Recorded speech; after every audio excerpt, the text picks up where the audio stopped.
사랑으로 환영하고 또 사랑합니다. 그래, 오늘 예배를 통해서 우리를 사랑하시는 하나님을 오늘도 깊이 만나기를 바랍니다. 자, 기도하겠습니다. 나의 하나님이 되신 여호와여, 내가 주를 사랑하나이다. 여호와는 나의 반석이시오, 나의 요새시오, 나를 건지시는 자시오, 나의 하나님이시오, 나의 피할 바위시오, 나의 방패시오, 나의 구원의 뿔이시오, 나의 산성이시로다. 내가 찬송받으실 여호와께 아뢰리니 내 원수들에게서 구원을 얻으리로다. 하나님 참 감사합니다. 이 말씀을 붙들고 일주일을 살았습니다. 그 중에 하나님께서 부어주신 은혜와 사랑과 긍휼을 마음껏 체험할 수 있었습니다.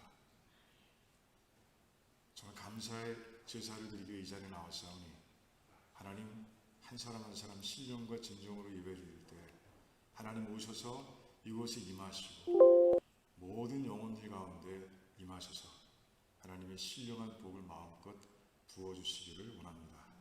감사합니다. 예수님의 이름으로 기도하옵나이다. 아멘. 우리 자리에서 일어나서 찬양할까요? 네.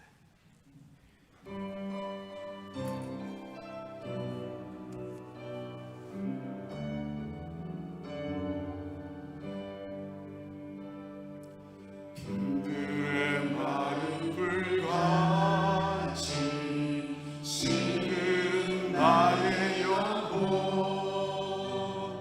주님이 약속한 성령 간절히 기다리네.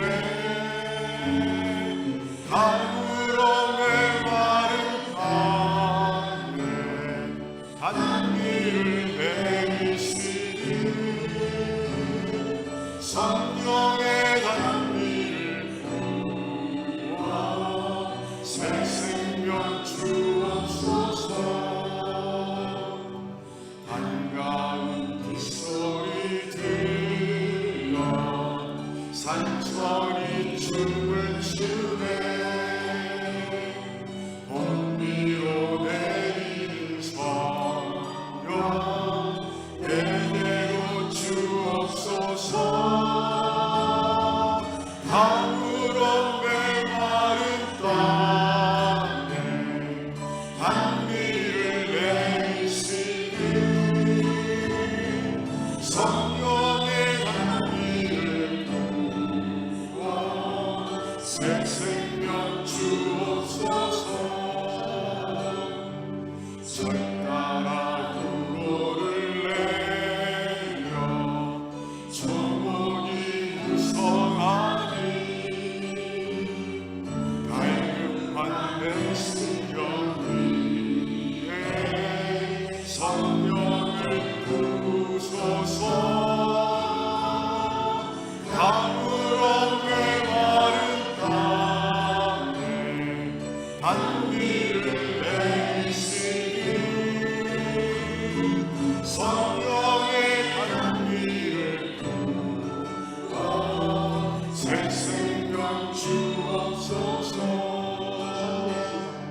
참되신 사랑의 언약 어길 수 있사오랴. 오늘의 끈적하리에 주신 줄 믿습니다. 아멘. 가물어 메마른 땅에 단비를 내리시니 성령의 단비를 부어 새 생명 주옵소서. 주 안에 있는 나에게 난 근심 있으랴. 십자가 밑에 나아가 내 짐을 풀어내.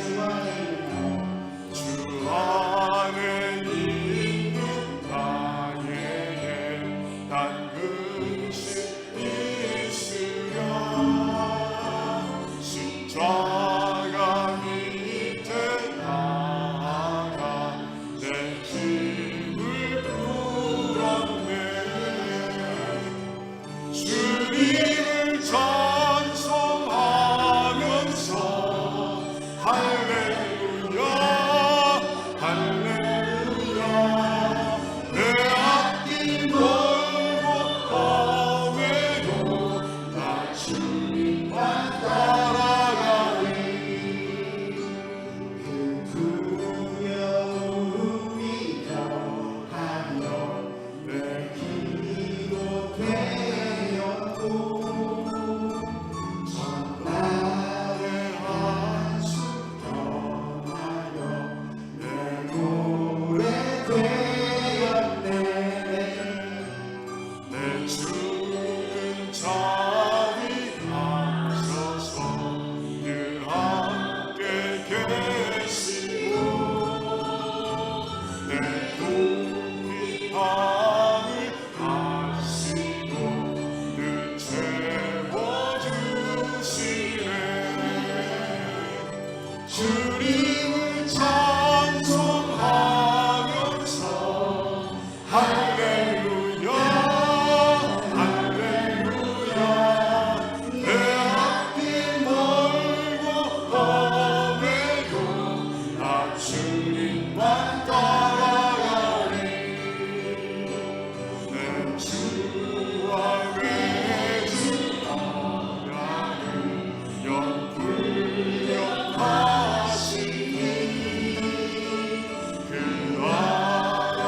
아름다이 아시는 늘 보호하시네. 아멘. 주님을 찬송하면서 할렐루야 할렐루야. 내 앞길 멀고 험해도 나 주님만 따라가리. 주님을 찬송하면서 할렐루야 할렐루야. 내 앞길 멀고 험해도 나 주님만 따라가리. 나 주님만 따라가리.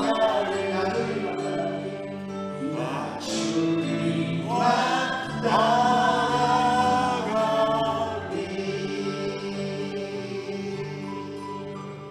아멘. 아멘.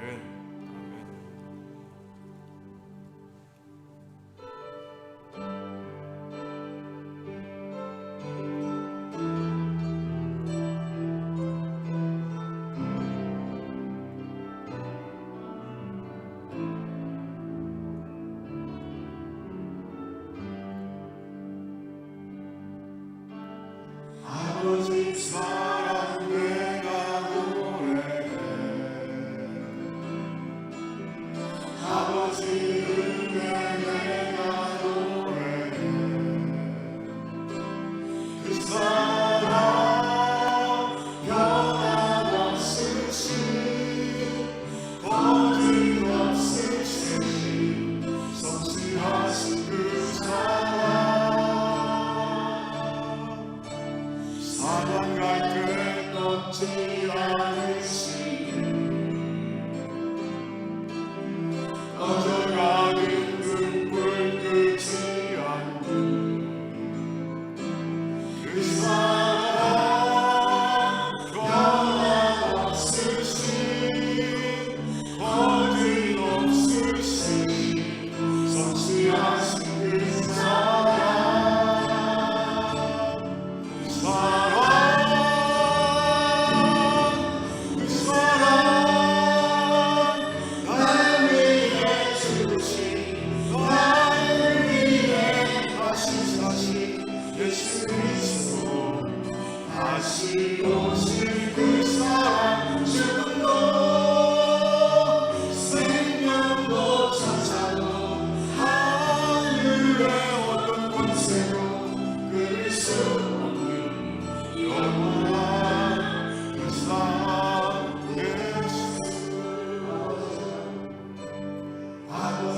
영원한 그 사랑 예수.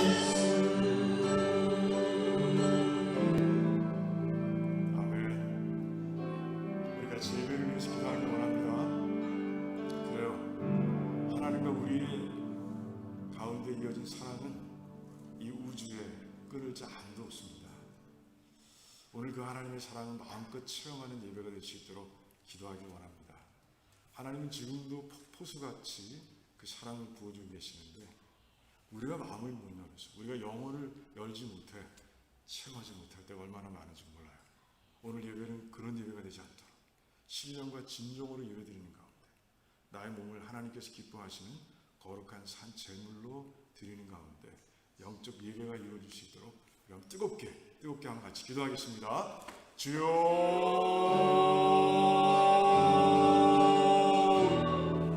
할렐루야. 하나님 감사합니다. 하나님, 우리를 사랑하시는 하나님, 우리를 사랑하시되 저 독생자 예수 그리스도를 그 생명을 주시기까지 사랑하시는 하나님, 지금도 그 사랑을 마음껏 부어주고 계신데 하나님 아버지 오늘 예배를 통해서 그 사랑을 마음껏 체험할 수 있도록 하나님 역사해 주시기를 원합니다. 하나님 신령과 진정의 예배가 되기를 원합니다. 나의 몸을 하나님께서 기뻐하시는 거룩한 산 제물로 드릴 수 있도록 도와주시기를 원합니다. 나를 다 부인할 수 있도록 도와주시고 다 내려놓게 하시고 통회하고 참여하며 아니 그런 가운데 우리의 성소 가운데 이 지성소 가운데 임하신 하나님을 체험할 수 있도록 하나님 역사해 주시기를 원합니다. 하나님은 살아계신 하나님 마음껏 체험하기를 원하오니 주여 역사해 주시기를 원합니다. 오늘 예배가 그런 은혜의 예배가 되길 원합니다. 오늘 예배가 기적의 예배가 되길 원합니다. 하나님 역사해 주시옵소서.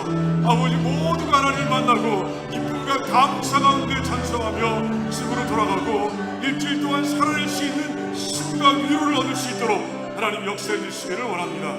할렐루야. 감사합니다. 주님 홀로 영광 받으시기를 간절히 원합니다. 감사드리오며 예수님의 이름으로 기도하옵나이다. 아멘. 아멘. 우리 같이 신앙 고백하시겠습니다. 주는 그리스도시요 살아계신 하나님의 아들이십니다. 아멘. 아멘. 우리 옆에 분들과 같이 돌아보면서 우리 주님의 하나님의 평안을 마음껏 누리십시오. 이렇게 인사하겠습니다. 하나님의 평안을 마음껏 누리세요. 네. 아멘. 자리에 앉으시기 바랍니다. 네, 우리 현균 집사님 나오셔서 대표 기도해 주시겠습니다.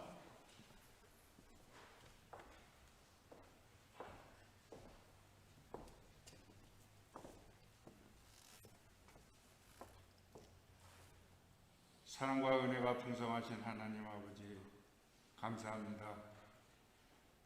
참 어둡고 차가웠던 겨울이 지나고 이렇게 밝고 따뜻한 봄날을 주시니 정말 감사합니다. 이 세상을 지으시고 그 섭리대로 살아가신 하나님이 얼마나 자비롭고 영화롭고 또 놀라우신지 아버지의 이 사랑에 감사드립니다. 하나님 아버지, 또 주님께서 사랑하는 자녀들이 우리 예수 그리스도의 보혈의 피를 믿고 또 주님을 섬기고 경배하고자 이 자리에 모였습니다.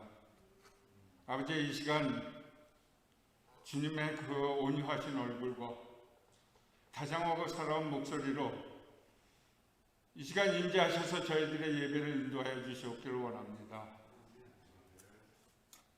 참으로 좋으신 하나님께서 이 예배를 인도하시고 모든 찬양과 영광을 받으시기를 원합니다. 아버지, 그러나 또한 예수님께서 말씀하셨습니다. 나는 이 산에도 있지 않고 저 산에도 있지 않으며 신림에도 있지 않고 예루살렘에도 있지 않으며 너희들이 진정과 영과 신령으로 예배드릴 날이 올 것이라 하셨습니다. 아버지, 이 시간이 그 시간이 되게 도와주시옵소서. 육으로만 드리는 게 아니었고 저희들이 신령과 진정을 다해 몸을 바치고 정성을 다하며 뜻을 세우는 결단의 시간이 될 수 있게 주님 도와주시옵기를 원합니다. 그래야 주님의 그 위대하시고 또 이 땅에서 이루셔야 하는 것들을 저희들이 이루어갈 수 있게 도와주시옵소서. 아버지, 이렇게 시공을 초월하시는 하나님께서 이번 코비드-19을 통하여 또 저희들에게 새로운 매체 온라인을 통하여 주님은 언제 어디서나 저희들의 예배 받으심을 보여주셨습니다. 아버지, 저희가 집에 있거나 직장에 있거나 여행을 다니거나 아침이나 저녁이나 저희 삶 전체가 주님께 드리는 예배가 되게, 삶의 전체가 예배자로 살아갈 수 있게 이 시간 저희를 충만케 도와주시옵길 원합니다. 저희가 이 시간 예배당을 떠날 때 다시 세상 사람들과 같이 육으로 사는 삶을 살지 않게 도와주시옵소서. 아버지, 저희가 기도할 때 육으로는 얻지 못하나 하나님의 평안과 위로가 항상 넘치는 자들이 되게 이 시간 함께하여 주시옵기를 원합니다. 참으로 주님께서는 좋으신 하나님입니다. 저희들이 기도할 때 저희들의 병에 고침이 있게 하시고 마음의 고통을 또한 위로하시며 온갖 어렵고 힘든 것마다 아버지께 주님 고백할 때 주님께서 응답하실 줄을 믿사옵나이다. 아버지가 함께 하시는 것을 저희들이 믿사오니 저희들의 기도만이 우리 주님께서 또한 응답하시며 그 사랑을 표현하실 줄 믿사옵나이다. 아버지, 두란노가 그러한 주님의 사랑하는 교회가 되길 원합니다. 각자에게 주신 탤런트대로 우리 아버지께서 그들의 소명을 감당하는 정말 이 세상의 빛과 소금이 될 수 있는 교회가 되게 도와주시옵기를 원합니다. 아버지, 세상이 얼마나 어지러운지 정말 저희들이 기도할 것이 너무 많습니다. 공중의 권세 잡은 자들, 그들과 싸울 수 있게 도와주시옵시고, 아버지, 우크라이나 같이럼 정말 자기들의 이득을 위하여 하나님이 주신 그 생명을 무참히 이렇게 앗아가고 있는 일들이 일어나는 것은 정말 너무나 안타깝습니다. 아버지, 이 전쟁을 하루속히 끝내주시옵시고 우크라이나뿐이 아니었고 아프가니스탄, 마얀마, 북한, 중국 등 주님 독재를 인하여 억압받는 백성들을 풀어주시어 자유를 갖게 하시옵시고 그 가운데 복음이 전해지게 하여 주시옵시며 평화를 이루고 공의와 정의와 평등이 이루어질 수 있는 사회가 되게 주님 오시기 전에 저희가 그걸 이룰 수 있도록 또한 기도에 힘쓸 수 있는 자들이 되게 도와주시옵길 원합니다. 아버지, 이 모든 것이 말씀 안에 있습니다. 말씀을 듣고 저희들 그냥 머리에 넣게 하지 마시옵시고 손과 발과 몸을 움직여 그 일에 같이 동참하는 자가 되게 하시옵소서. 이제 말씀 듣는 시간에 오늘도 주시는 말씀이 저희들의 가슴을 치고 저희들의 머릿속에 남아 모든 것을 행하여 주님을 기쁘게 해드리는 자 되게 도와주시옵길 원합니다. 저희를 위해 죽으신 예수님, 또다시 살아서 저희들에게 부활의 첫 열매 되셔 천국의 소망을 갖게 하신 좋으신 주 예수 그리스도로 감사하며 기도했습니다. 아멘.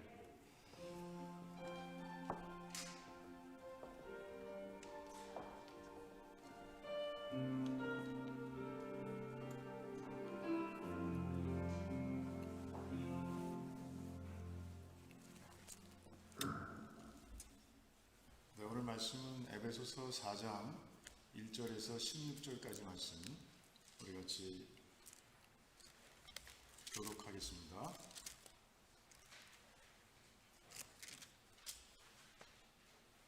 에베소서 4장 1절에서 16절까지 말씀 제가 먼저 읽습니다. 그러므로 주 안에서 갇힌 내가 너희를 권하노니 너희가 부르심을 입은 부름에 합당하게 행하여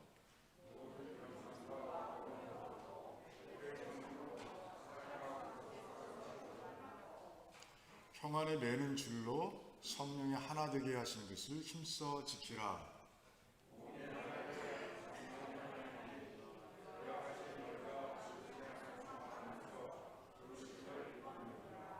주도 하나이요, 믿음도 하나이요, 침례도 하나이요.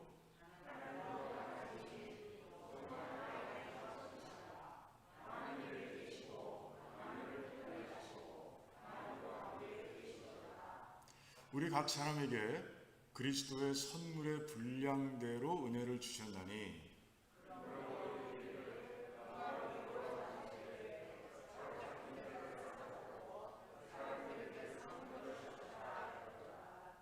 올라가셨다 하였은즉 땅 아랫곳으로 내리셨던 것이 아니면 무엇이냐?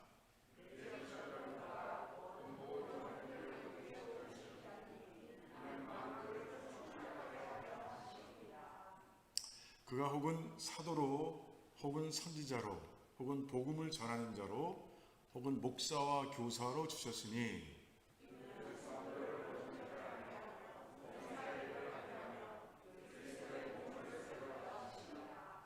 우리가 다 하나님의 아들을 믿는 것과 아는 일에 하나가 되어 온전한 사람을 이루어 그리스도의 장성한 분량이 충만한 데까지 이르리니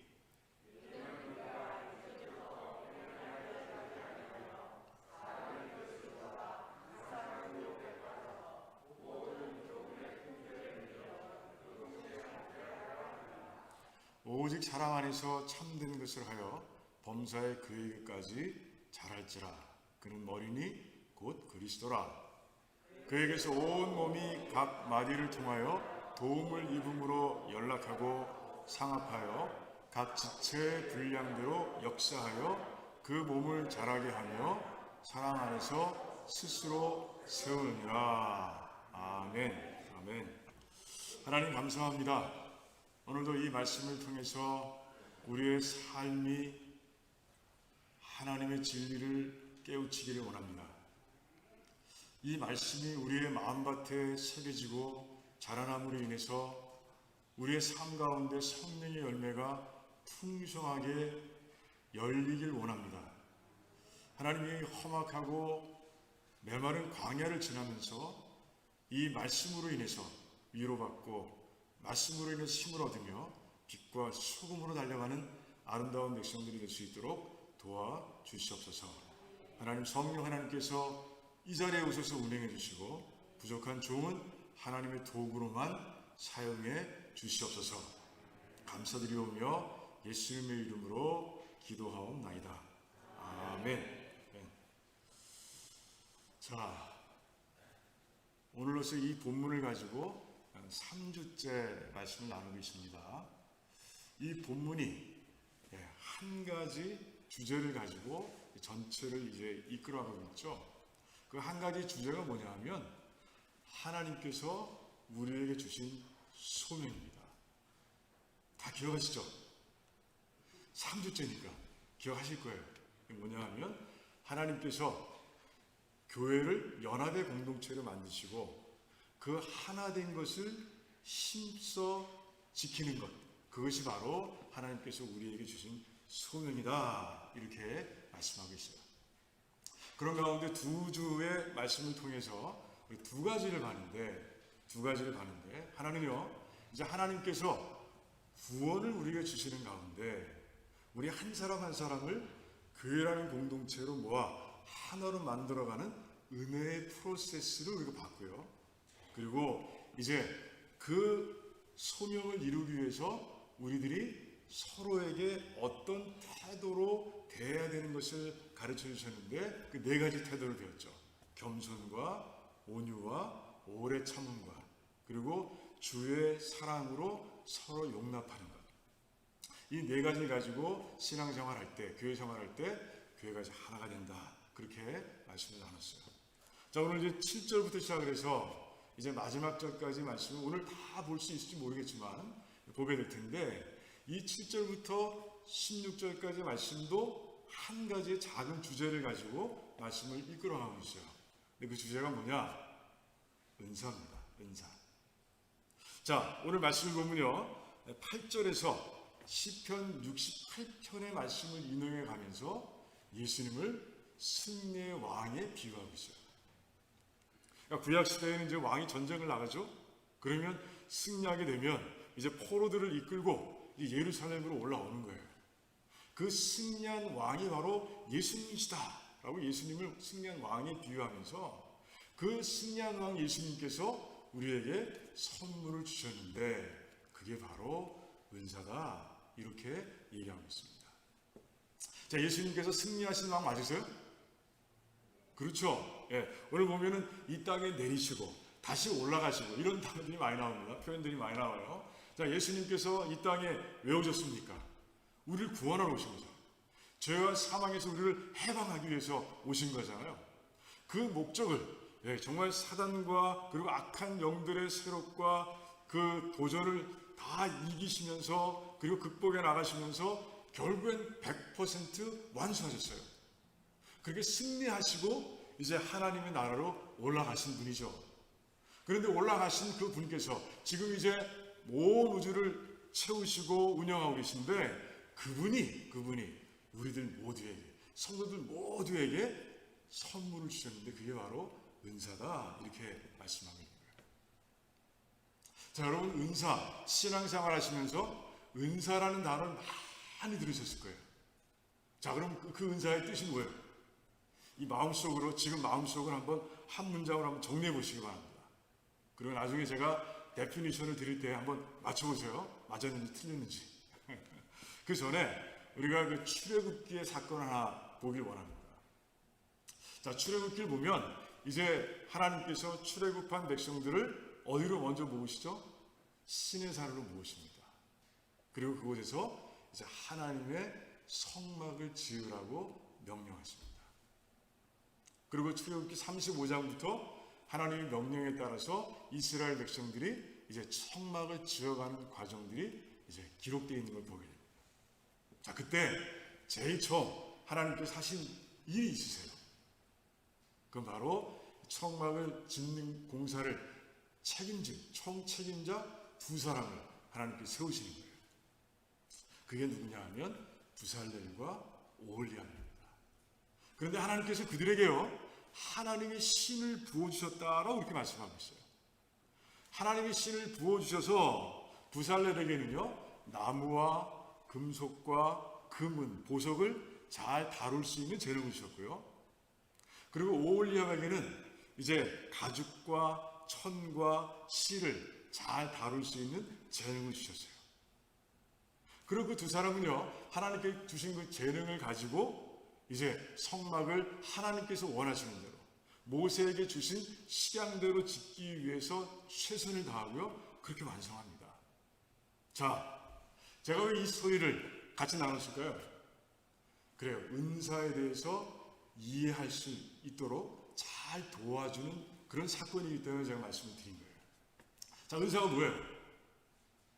하나님께서 하나님의 뜻을 이루시기 위해서 하나님의 자녀들에게 주신 특별한 재능, 이게 바로 은사입니다. 다 마음속에 답안지 맞춰보셨어요? 다 맞으셨죠? 다 끄떡끄떡 하시네. 아유, 우리 교회는 정말 훌륭한 교회입니다. 맞아요, 그렇습니다. 자, 그러고 나서 이제 은사에, 그런데 그 은사를 우리가 보면서 오늘 말씀만 가지고 볼 게 아니라 기왕 은사에 대해서 우리가 들었으니까 우리가 은사에 대해서 포커스를 맞추고 있는 성경의 말씀들을 우리가 보면 좋을 것 같아요. 그래서 그 말씀에 나와 있는 것들을 대충 정리하고 중요한 것들만 잠깐 나누고 그리고 우리 본문으로 돌아오면 좋을 것 같습니다. 언제 제가 설교 시간에 은사를 다시 나눌지 몰라요. 그래서 제가 이제 정리를 해봤습니다. 자, 은사에 대해서 말씀하고 있는 성경 말씀들 기억하세요? 오늘 말씀, 예배서 4장도 있고, 그리고 로마서 12장, 그리고 고린도전서 12장이 있어요. 그 앞에 걸 좀 보여주세요. 제일 처음 거. 그 처음 걸 보면 성경 속에 은사에 대한 교훈들이 담겨 있어요. 오늘은 그냥 쭉 읽고 넘어갑니다. 자, 첫 번째, 하나님께서 은혜로 주신 선물이라는 것이에요. 그러니까 하나님께서 그 은사를 우리에게 거저주셨어요. 우리의 구원도 거저주셨는데 은사도 거저주신 거예요. 그래서 은사를 번역할 때 영어로 번역하면 기프트라고 해요. 기프트. 선물이라는 거죠. 그리고 하나님이 선물인데 하나님의 뜻에 따라서 모든 성도에게 골고루 나눠졌습니다. 그러니까 은사들이 많은데 하나님께서 그 사람을 보시고 그리고 뜻에 따라서 각자에게 다 나눠주신 거예요. 다르게 나눠주셨어요. 다양하게. 그리고 모든 은사는요, 교회에 꼭 필요해요. 꼭 필요한 겁니다. 하나도 필요하지 않은 은사 없어요. 그래서 우리 성도님들은 자기가 받은 은사를 충성으로 감당해야 되고요. 사용해야 되고요. 그리고 서로 각자가 가지고 있는 은사들을 존중해 줘야 합니다. 자, 두 번째, 교회를 건강하게 세우는데 사용해야 합니다. 교회를 위해 사용하는 거예요. 그리고 성도를 온전하게 해서 일꾼으로 세우는 그런 일에 쓰여야 합니다. 그리고 고린도전서 13장을 보면 반드시 사랑 안에서 은사를 사용해야 합니다. 사랑이 빠져있는 은사는 아무것도 아니라고 했어요. nothing이라고 하나님께서 말씀하셨어요. 이게 은사들에 대한 교훈입니다. 잘 기억해 두시고요. 그 다음 볼까요? 그 다음 페이지를 보면 이제 성경 속에 은사들이 나와 있습니다. 에베소 4장에는 5가지만 있어요. 사도, 선지자, 복음을 전하는 자, 목사, 교사, 주로 직분과 관련된 은사들만 얘기하고 있고요. 로마서 12장에서는 예언, 섬김, 가르침, 권위는 권면하고 위로를 잘하는 은사를 얘기합니다. 구제, 그리고 다스림, 어드미니스트레이션 또는 리더십을 얘기하는 거예요. 긍휼, 그리고 고린도전서 12장에서는 사도, 선지자, 교사, 능력 행함, 병고침, 그리고 타인들을 도와주는 은사, 다스림, 방언, 이런 것들이 나와 있는 것을 보게 됩니다. 자, 여기까지 하겠습니다. 여기까지만 하고요. 더 하면 시간이 많이 지나니까 우리 이제 본문 속으로 돌아오겠습니다. 자, 그렇다면 은사는요, 이제 교회를 하나님 뜻대로 세우기 위해서 우리 모든 성도들에게 골고루 나눠주신 특별한 재능인데 그 은사는 왜 소중합니까요? 왜 소중합니까? 이유는 한 가지밖에 없어요. 예수님께서 주신 것이기 때문에 그렇습니다. 예수님이 누구세요? 교회 머리가 되십니다. 예수님께서는 마지막 기도를 드리시는 가운데, 십자가에서 마지막 기도를 드리시는 가운데 이제 모든 제자들이 하나가 되길 바라면서 기도하신 분이에요. 자, 십자가에서 달려 돌아가신 분으로 인해서 에베소서 2장에서 우리가 미리 본 것처럼 인간 사이를 막고 있는 벽을 무너뜨리시고 하나로 만드신 분이 바로 예수님이세요. 그리고 예수님은 교회의 머리가 되셔서 지금 우리들에게 교회를 잘 세워갈 수 있도록, 하나됨으로 잘 세워갈 수 있도록, 그리고 교회가 정말 활발하게 건강하게 세워져 갈 수 있도록 모든 사람들에게 재능을, 은사를 주신 분이세요. 그래서 은사는 굉장히 소중한 겁니다. 그런데 오늘 말씀을 전하고 있는 바울이요, 정말 하나님께서 맡겨주신 은사를 정말 소중하게 여기고 그 은사를 하나님께서 주신 목적대로 그렇게 충실하게 그리고 신실하게 사용해 가는 모습을 우리가 보게 됩니다. 그런데 먼저 우리가 볼 것은요, 바울의 교회를 향한 사랑이에요. 교회를 사랑하기 때문에 그런 거예요. 교회를 진짜 사랑하기 때문에 바울은 그렇게 하나님 주신 은사를 그렇게 사용했던 거예요. 저는요, 고린도후서 11장을 읽을 때마다 큰 도전이 왔습니다. 고린도후서 11장에는 어떤 내용들이 담겨 있냐면 바울이 하나님의 소명을 감당하는 가운데 겪었던 그 수많은 고통들, 그 수많은 고난들을 쭉 기록하고 있어요. 돌에 맞아서 죽을 뻔하기도 하고요.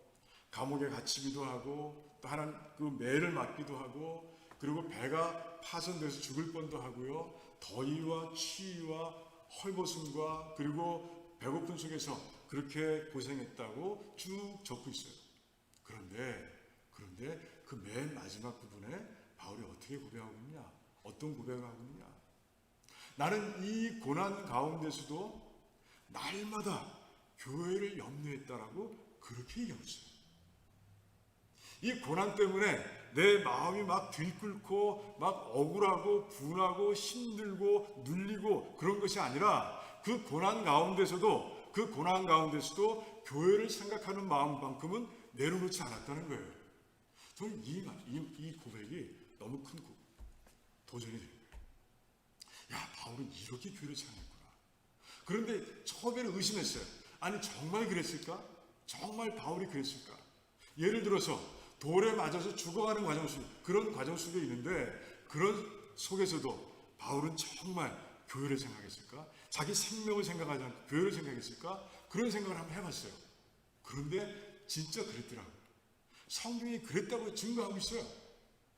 이제 1차 선교 때 이제 바울은요, 이제 터키로 들어와서 그리고 안디옥과 그 이고니온과 루스드라를 거쳐서 복음을 전합니다. 그런데 루스드라에서 복음을 전하는데 이게 안디옥과 이고니온에서 합쳐서 몰려온 유대인들이 바울을 어떻게 했어요? 돌로 친 거예요. 그리고 바울은 이제 죽었습니다. 죽은 거예요. 다 죽은 줄 알고 버렸으니까 죽은 건 다름이 없어요. 그런데 하나님의 은혜로 그가 일어납니다. 일어나자마자 한 일이 뭐예요? 일어나자마자 한 일이 저 같으면 도망갔을 것 같아요. 그런데 바울은요 다시 루스드라로 들어가서 복음을 전합니다. 거기서 복음을 전하고 마치고 나서 이제 갈라디아의 가장 마지막에 있는 더베까지 가서 마지막 그 선교의 사명을 다 마칩니다. 그리고 육로에서 돌아갈 수도 있습니다. 안디옥으로 돌아갈 수 있어요. 그런데 그러지 않았어요.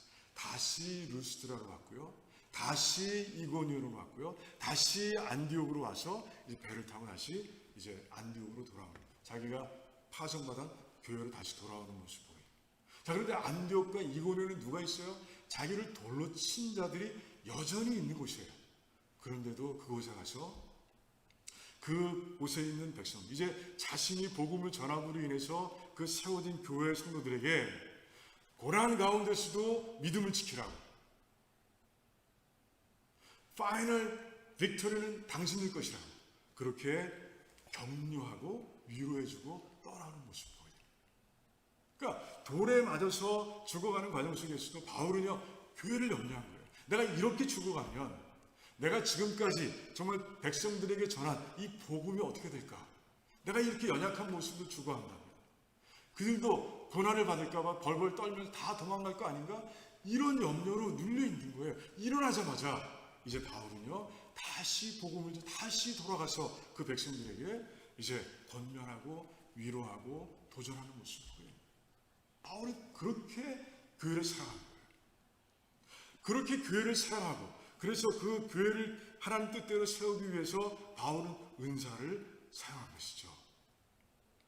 우리도 그러기 원합니다. 자, 그러면서 이제 은사에 대해서 이제 11절과 12절에서 얘기하고 있어요. 먼저 볼 건 뭡니까? 먼저 12절 말씀을 보면 은사를 주신 목적을 기록하고 있어요. 은사를 뭐에 사용해야 되냐, 무엇을 위해 사용해야 되느냐라는 것을 가르쳐주고 있습니다. 무엇을 위해서요? 성도들을 온전하게 세우고 그들이 봉사일을 잘 감당할 수 있도록 하고 교회를 건강하게 세우는 일에 사용해야 된다라고 바울은 얘기합니다. 누구의 말씀? 하나님 말씀이에요. 성도들을 온전하게 한다. 이 온전하게 한다라는 이 동사의 뜻이 뭐냐? 그것은 바로 원래는요 실용 일상의 삶 속에서는 어떻게 쓰느냐? 어긋난 뼈를 잘 맞춘다는 뜻이에요. 뼈가 어긋났어. 그 뼈를 잘 맞춘다는 뜻입니다. 또 잘못된 것을 수선한다라는 뜻이 있어요. 그래서 마태복음 4장을 보면 베드로와 안드레와 그리고 요한과 야고보가 이제 그물을 고치고 있잖아요. 그때 쓰고 있어요. 그 똑같은 단어를 쓰고 있습니다. 잘못된 걸 고치는 거예요. 그러니까 이 은사를 사용할 때 무엇을 위해서? 성도들 가운데서 잘못된 길로 가는, 그 잘못된 길에서 자기가 있어야 할 곳이 아니야, 엉뚱한 곳에서 헤매고 있는 자들을 이끌어서 자기가 있어야 할 곳에 두는 것, 그것이 바로 온전케 하는 것이에요. 뭔가 죄에 빠져서 걸려 넘어져서 이제 영적으로 잘못돼 있어요. 그거를 잘 수선해서 이제 제자리에서 하나님의 일을 잘 감당하게 하는 것, 그것이 바로 은사를 사용해야 할 목적이라는 것이죠. 그리고 봉사일을 한다고 되어 있습니다. 그것은 이 온전케 하는 것과 연결되어 있어요. 원문을 보면 연결되어 있습니다. 그리고 교회를 세우는 것은 따로 되어 있습니다. 그러니까 뭐예요? 성도들을 제 자리로 돌리고 그곳에서 자기가 맡은 일을 잘 감당하고 충성할 수 있도록 도와주는 일을 하는 것, 은사를 사용해서 그 일을 해야 된다고 얘기하고 있는 것이에요. 자, 그리고 그렇게 되면 그 결과 어떻게 돼요? 교회는 자동적으로 잘 세워지는 거예요. 건강하게 세워지는 거예요. 역동적으로 세워지는 거예요. 그 목적을 위해서 은사를 사용하는 것이에요. 이제 목적을 아셨으니까 그 목적을 위해 사용하시기 바랍니다. 자, 그리고 이제 바울은요 5가지 은사를 얘기하고 있어요. 사도, 선지자, 그리고 복음을 전하는 자, 그리고 목사와 교사. 목사와 교사는 붙여놨어요. 또 같이 있어야 되는 은사이기 때문에 5가지 얘기하고 있어요. 그런데 왜 이 5가지? 바울은 고린도전서에서 로마서에서 굉장히 많은 은사를 따로 언급했습니다. 그런데 왜 이 5가지만 얘기했을까? 이런 생각을 했어요. 다른 뜻이 있었을지 몰라요. 그런데 저는 딱 생각난 게 바로 이것이었어요. 아, 바울은 이 5가지가 다 바울이 갖고 있는 은사였습니다. 하나님께서 이 5가지를 다 바울에게 주셨어요. 그러니까 바울은 자기가 이 받은 은사를 가지고 하나님께 주신 목적대로 사용하는 것을 성도들에게 보여주고 싶은 거예요. 은사는 이렇게 사용하는 거예요. 내가 모범이야. 이렇게 나를 따라서 사용하면 돼. 이렇게 얘기하고 있구나 하는 생각을 하게 됐어요. 그런 음성을 듣게 된 거예요. 왜 그렇습니까? 이 편지를 받는 모든 성도들이 바울이 누군지 잘 알아요. 그리고 사도, 선지자, 복음을 전하는 자, 목사, 교사, 이게 바울이잖아. 이게 아는 거예요. 그리고 정말 그들이 바울을 직접적으로 다 경험해 봤습니다. 그런 가운데 맞아. 바울이 그렇게 사용했지. 12절에 말씀하신 대로 바울은 그렇게 자기가 받은 은사를 사용했어. 생각났을 거예요. 그런 가운데 자기가 받은 은사, 이거 말고도 여러 가지 은사가 있는데 자기가 받은 은사를 생각하고 나도 그렇게 사용해야 되겠구나 라는 것을 깨닫게 되는 거죠. 그걸 위해서 바울은 이 5가지 자기가 가지고 있는 은사를 여기 언급하고 있다라고 저는 깨닫게 된 거예요. 그런데 성경 말씀이 그걸 증명하고 있는 거예요. 자, 바울이 그렇게 살았는지 한번 볼까요? 몇 가지만 예를 들어 볼게요. 첫 번째, 자, 바울이 이제 2차 선교 때 가장 마지막에 어디로 갑니까? 고린도였어요. 고린도 성으로 들어가서 이제 사도로서 복음을 전하는 자로서 또 선지자로서 이제 예수 그리스도를 증거하는 거예요. 담대하게 증거합니다. 그런 가운데 교회가 세워졌어요. 그러자 1년 반 동안 그곳에 있으면서 그 교회를 이제 이 목사와 교사의 심장을 가지고 이제 그들을 이끌고 인도해서 건강한 교회를 세우고 떠납니다. 자, 다 사용했죠. 자, 그런데 어디서 그치질 않아요. 자, 3차 선교 여행을 어디서 했어요? 에베소에서 했습니다. 에베소에서 열심히 사역하고 있는데 고린도에서 온 성도 몇 사람이 고린도 교회가 큰일 났습니다 라고 전해오는 거예요. 분열이 있습니다. 도덕적으로 무너졌습니다 라고 얘기를 하는 거예요. 자, 그런데 바울이 당장 떠날 그런 형편이 안 됐던 것 같아요. 그래서 이제 편지를 쓰는 거예요. 목사의 심장을 가지고. 너희들 분열과 도덕적인 문제로 교회가 어렵다고 하는데 너희들 하나님의 뜻이 이런 거야. 너희들은 그 문제 하나하나를 이렇게 풀어야 돼. 이렇게 해결해야 돼. 그래서 그 내용을 가지고 편지를 써서 보내는 거예요. 자, 그 편지가 뭐예요? 고린도 전서입니다. 그런데 편지를 보내고 나서 또 소식을 들어보니까 여전히 문제가 있는 거예요. 여전히 변하지 않는 거예요. 바뀌질 않아요. 그러자 바울은요, 그 에베소 선교지를 떠나서 이제 고린도를 방문합니다. 그런데 와보니까 이건 엉망인 거예요. 그리고 교회 갔는데 바울을 내치는 거예요. 사도권을 문제로 삼는 거예요. 당신은 사도도 아니지 않느냐? 그런 가운데 매몰차게 바울을 내쫓아버린 거예요. 결국 바울은 돌아옵니다. 그 정도 됐으면 1년 반 동안 그리고 편지를 써서 그리고 권면하고 그리고 이렇게 세웠으면, 그런데도 그렇게 큰 상처를 입었으면 포기할 수도 있습니다. 그런데 그렇지 않은 거예요. 바울은요, 정말 눈물로, 하지만 그들이 회개할 수 있도록 강한 어조로 편지를 다시 씁니다. 하나님의 뜻은 너희들이 회개하는 것이다. 그 내용은 알 수 없어요. 그런데 고린도 후서에 기록되어 있는 몇 가지 단서를 통해서 그런 내용으로 편지를 쓰는 것을 우리가 알 수 있습니다. 그 편지는 고린도 후서 아닙니다. 아니고요. 아직도 발견하지 못한 그런 편지예요. 편지를 써서 누구를 통해 보냅니까? 디도를 통해서 보내는 거예요. 그 디도를 통해서 보내고 이제 그 결과가 어떻게 됐을까? 노심초사 기다리는 거예요. 기다리지 못해서 에베소에 있다가 다시 두로로 왔다가 다시 그래 마게도니아로 옵니다. 마게도니아에서 만나는 거예요. 만납니다.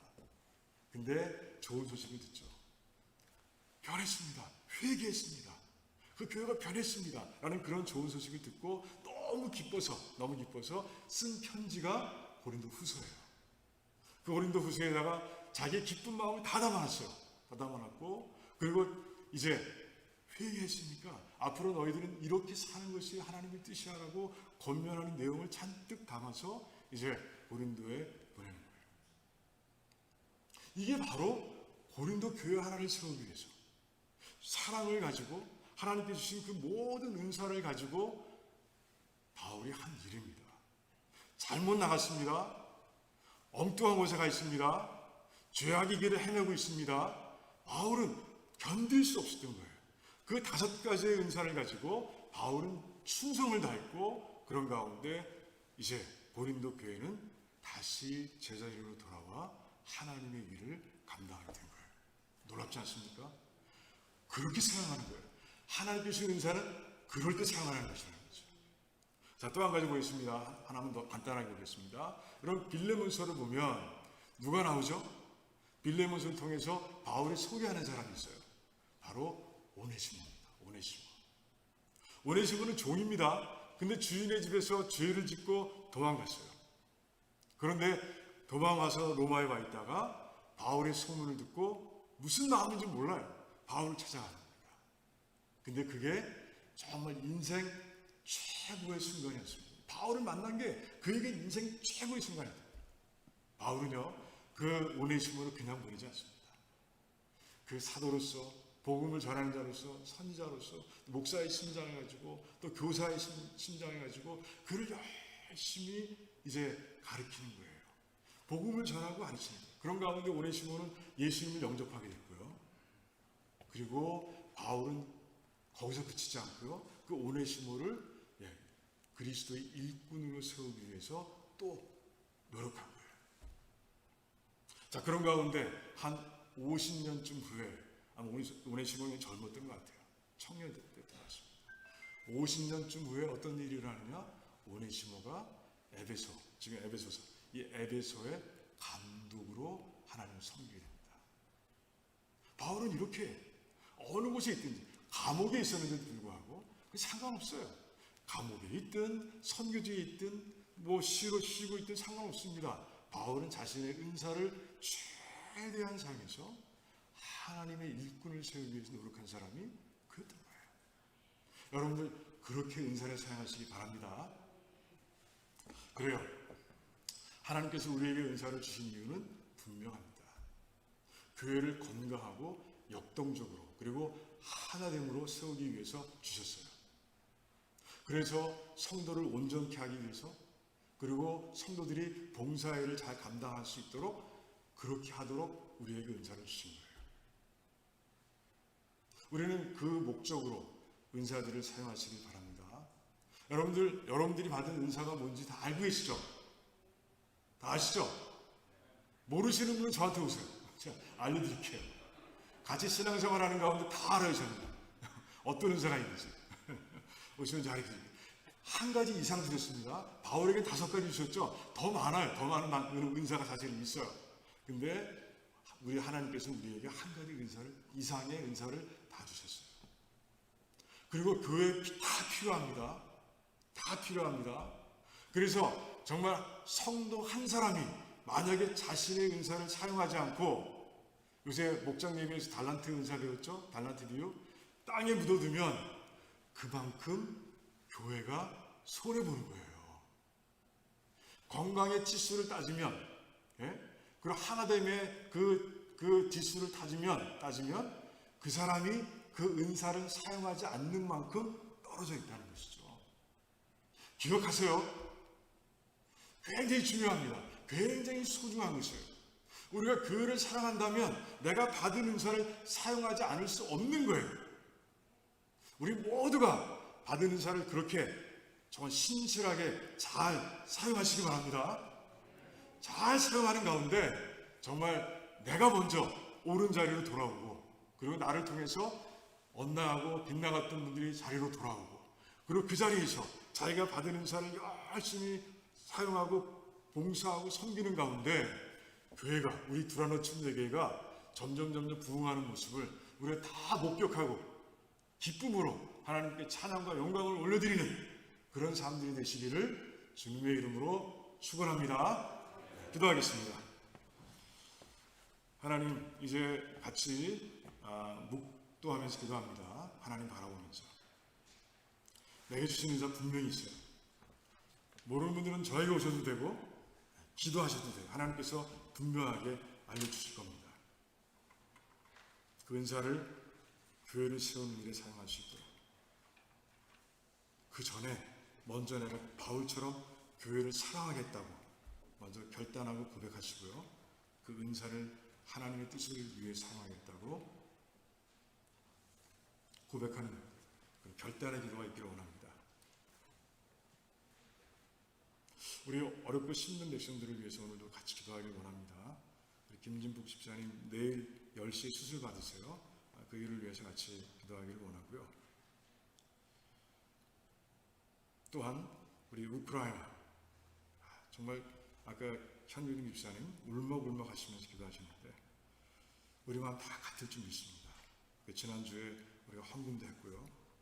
우리 드린 헌금이 정말 그리스도의 사랑을 담은 헌금이 그곳에 가서 정말 그들에게 위로가 될 수 있도록 기도하시고요. 정말 평화가 임할 수 있도록, 몰려왔던 러시아 군대들이 떠나고 이제는 그 떠난 자리에 떠나갔던 난민들이 다시 돌아오고, 그래서 그 무너진 잔재 위에서 다시 삶을 세우고 나라를 세워가는 그런 모습을 볼 수 있도록 우리 같이 기도하면 좋겠습니다.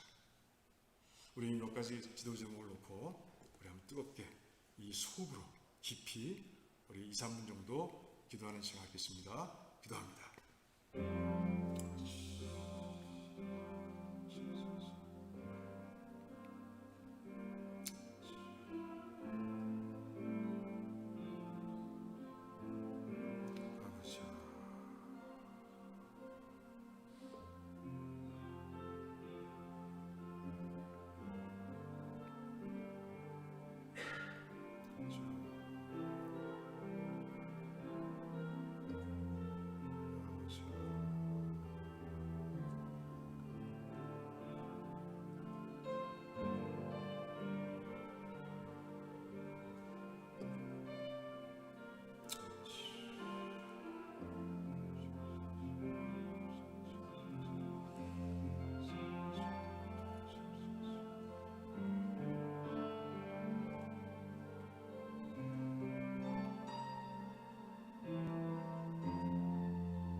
감사합니다. 오늘도 우리가 합심으로 드린 모든 기도의 제목들을 하나님께서 이루실 줄을 믿습니다. 감사드리오며 예수님의 이름으로 기도하옵나이다. 아멘. 찬송가 347장 하시면서 준비하신 예물을 하나님께 드리도록 하겠습니다.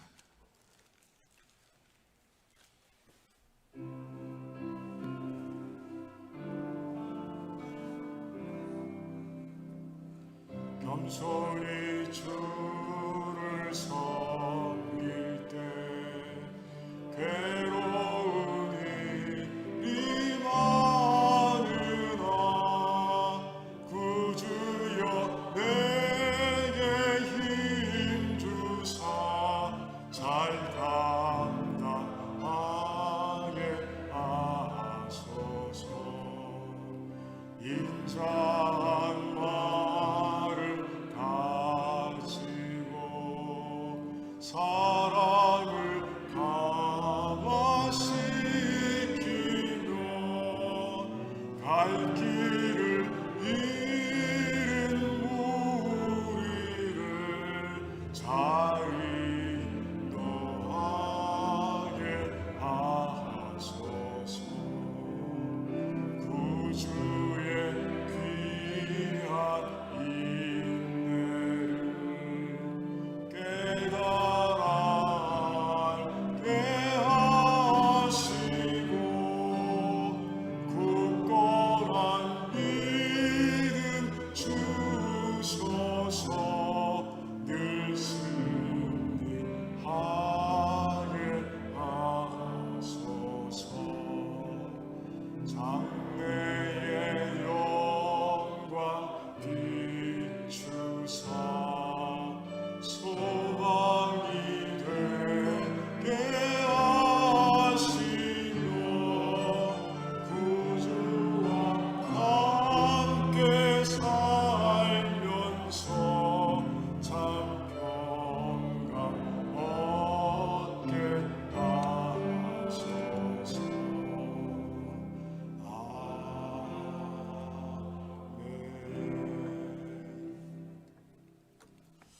할렐루야. 하나님 감사합니다. 하나님의 은혜를 생각할 때마다 감사함이 넘칩니다. 하나님 우리를 이곳에 모아주시고 하나가 되게 하시고 이 교회를 세우게 하심을 참으로 감사를 드립니다.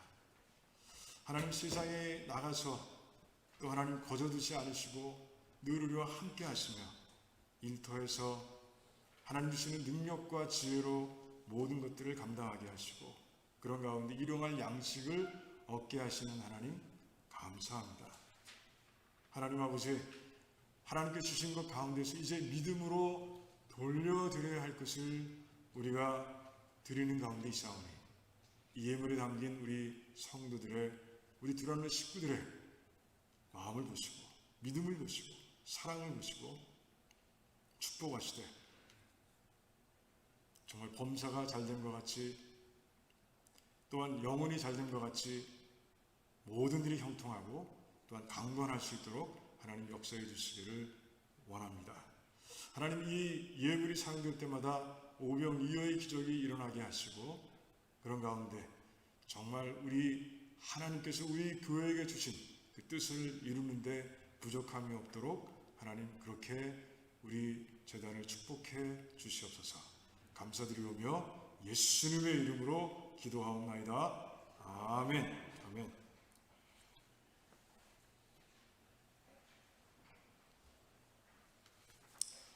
네, 우리 교회에 방문하셔서 함께 예배드린 분들이 계세요. 우리 정혜인 집사님의 이모와 이모부 되시는 백홍기, 백미자 성도님 같이 예배드렸습니다. 잠깐 일어나시면 환영하겠습니다. 환영합니다. 네, 방문을 환영합니다. 자, 기도하겠습니다. 하나님 감사합니다. 이 두 분 하나님께서 시카고를 방문하시는 가운데 우리와 함께 예배를 드렸습니다. 하나님을 사랑하고 예수 그리스도를 믿기에 예배를 드리고 하나님께 영광을 올려드린 귀한 삶을 하나님께서 늘 함께 해주시고 그리고 살아가는 내내 하나님께서 축복하셔서 늘 강건하고 늘 형통할 수 있게 하시고, 또 아버지 자녀들이 계시다면 모두에게 복을 부어주시기를 원합니다. 하나님, 이곳을 방문하는 가운데 은혜로운 시간들을 보낼 수 있도록 하나님 도와주시옵소서. 감사합니다. 예수님의 이름으로 기도하옵나이다. 아멘. 아멘. 그래요. 우리 교회 소식 몇 가지 보겠습니다. 오늘도 주일 예배에 오신 우리 귀한 백성들 마음껏 그리고 하나님의 사랑으로 환영하고 사랑합니다. 오늘 요새는 정말 예배에 참석하는 시간이 많이 하고 있었어요. 너무 감사드리고요. 이렇게 오셔서 미리미리 준비하고 예배드리면 훨씬 은혜로운 예배를 드릴 수 있습니다. 우리 코비드-19 아직까지도 끝나지 않았기 때문에 좀 조심하면 좋겠다라는 생각이 들고요. 그래서 우리가 지킬 것 지키면 좋겠고요. 그 다음 볼까요? 지난주 한 주 우리 우크라이나 돕기 헌금을 드렸습니다. 정말 많은 분들이 헌금에 동참해 주셔서 총 1,600불이 헌금됐어요. 너무너무 감사드리고요. 그래서 교회 그 이웃 섬김팀 예산 1,000불을 더해서 2,600불을 총회 교단, 그러니까 교단 총회 아래에 있는 그 산하에 있는 그 어려운 이웃을 돕는 그 단체가 있습니다. 그 부서가 있어요. 샌드 릴리프라는 그 부서가 있는데 그곳으로 우리가 보냈습니다. 여러분들 이제 기도하셔야 돼요. 우리가 보낸 헌금이 정말 그곳에서 큰 위로가 되고 또 그걸 통해서 복음의 역사가 일어날 수 있도록 계속해서 기도해 주시고요. 그리고 전쟁이 끝날 때까지 우리 같이 기도하면 좋겠습니다. 그리고 주소록 우리가 지난주에 나눠드렸었는데 아직 못 받으신 분들 주소록 뒤에 있으니까 한 분씩 가져가시면 좋겠고요. 다음 주에는 이제 3월 도시락 섬김이 있습니다. 사랑의 팀이 중심이 돼서 김경호, 김진복 집사님 그 헌금해 주셔서 이제 그 예물로 준비하십니다. 메뉴를 미리 말씀드리면 김대잖아요, 그죠? 그래서 말씀 안 드립니다. 굉장히 맛있는 거라는 건 제가 말씀을 드립니다. 다음 주에 꼭 오셔야 돼요. 꼭 오셔야 됩니다. 우리 이모와 이모부도 돌아가시지 않는다면 꼭 오셔서 도시락 같이 하면 좋겠습니다. 그래요. 다른 광고 없으시면 우리 다 같이 일어나셔서 마지막 찬송과 함께 축도로 마치겠습니다.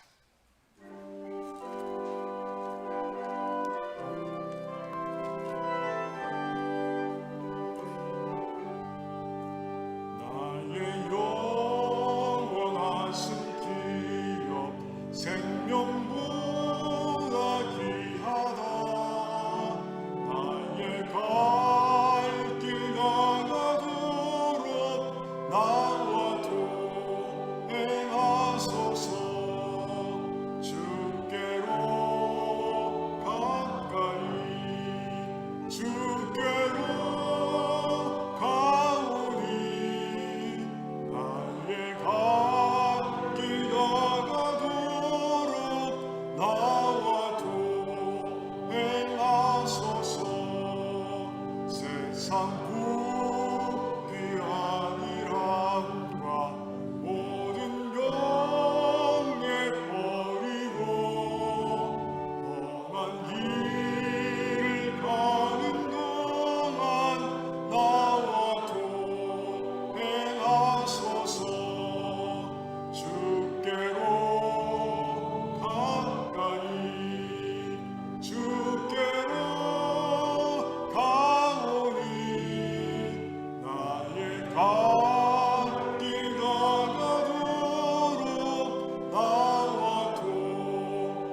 이제는 우리 주 예수 그리스도의 무한하신 은혜와 하나님 아버지의 한량없는 사랑하심과 성령 하나님의 교통하시고 교제하시고 감화하시며 능력 주심이 오늘 말씀처럼 하나님께서 교회를 잘 세우라고 주신 이 특별한 재능 은사를 하나님의 목적대로 사용하겠습니다 라고 결단하며 기도하는 모든 백성들의 삶과 가정과 자녀들과 하시는 일들 위에와 주님께서 핏값으로 사신 두란노 침례교회와 페이스 루터런 처치와 이 땅에 세워진 모든 교회들과 선교지와 선교사님들 위에와 고통 가운데서 특별히 내일 수술을 앞두고 기도하고 있는 우리 성도님들 그리고 고난 중에 있는 백성들 위해 또한 오늘 함께 방문해서 예배드린 우리 이모와 이모부님 위해 그리고 출타 중인 백성들 위해 지금으로부터 영원토록 함께 하시기를 간절히 축원하옵나이다. 아멘.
오늘은